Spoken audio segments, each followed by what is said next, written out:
Hello guys, welcome to Metin. So in this video we are going to discuss the anatomy of the peritoneal cavity, what are the functions of the peritoneal cavity, its subdivisions, and also we'll draw the transverse section of the abdominal pelvic cavity to see how it looks.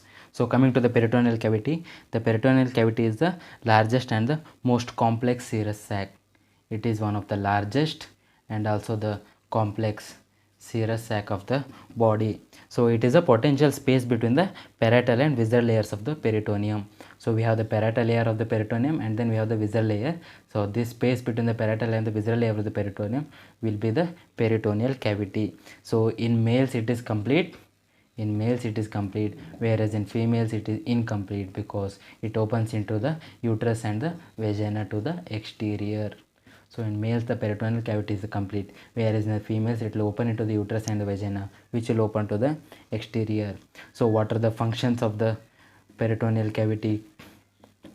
Coming to general functions of the peritoneal cavity, so it provides a slippery surface for the free movement of the abdominal viscera. It provides the free movement of the abdominal viscera, and also it will provide a moist surface to prevent friction between the abdominal viscera. It decreases friction between the abdominal viscera. Then it will also guard the viscera against infection or phagocytic cells. It will guard against the infection. Then it will also prevent the spread of the infection. It will guard against the infection and it will also prevent its spreading of the infection. So the peritoneal cavity will also provide a large surface area for absorption of fluids. It will provide the large surface area also. Then it will also provide the healing power for the mesothelial cells, which can transform into fibroblasts. It will also provide the healing power. And then finally it will also provide the storage of fat.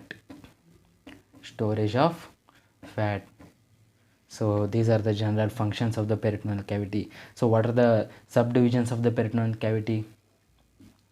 Coming to what are the subdivisions, one we have is the greater sac, and another one we have is the lesser sac. So now we will draw the transverse section of the abdominal pelvic cavity. We will look at the greater sac and lesser sac and discuss a small thing about them.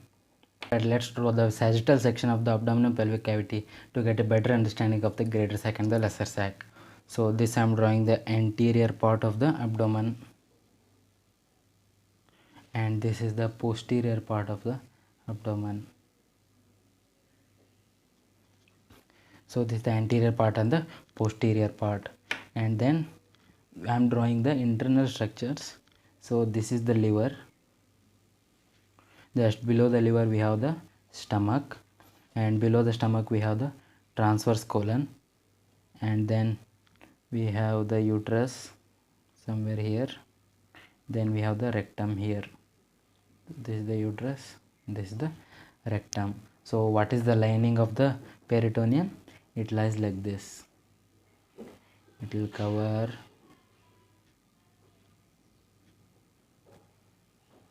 like this. So this is the greater sac, and then this one what I am drawing is the lesser sac.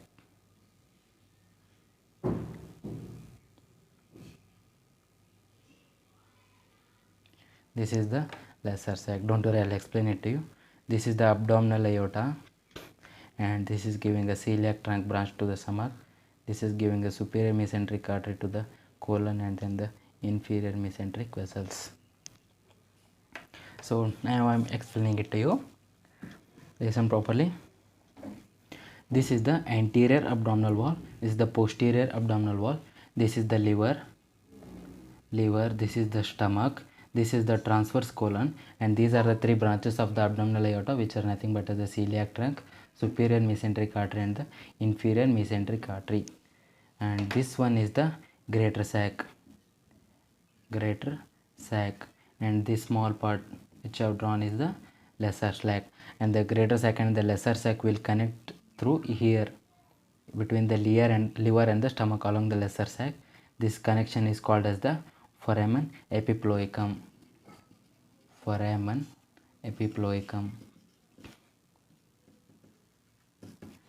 So this is the greater sac, this is the lesser sac, this is the liver, stomach, transverse colon. This is the greater sac, this is the lesser sac, and connecting the greater sac and the lesser sac, this small hole, it's called as the foramen of epiploiecum.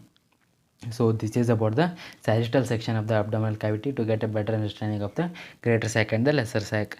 So in the coming video we'll discuss about the greater sac and lesser sac complete anatomy. If you like this video, make sure to subscribe and hit the like button and share it to your other friends who are in need of the anatomy. Thank you so much.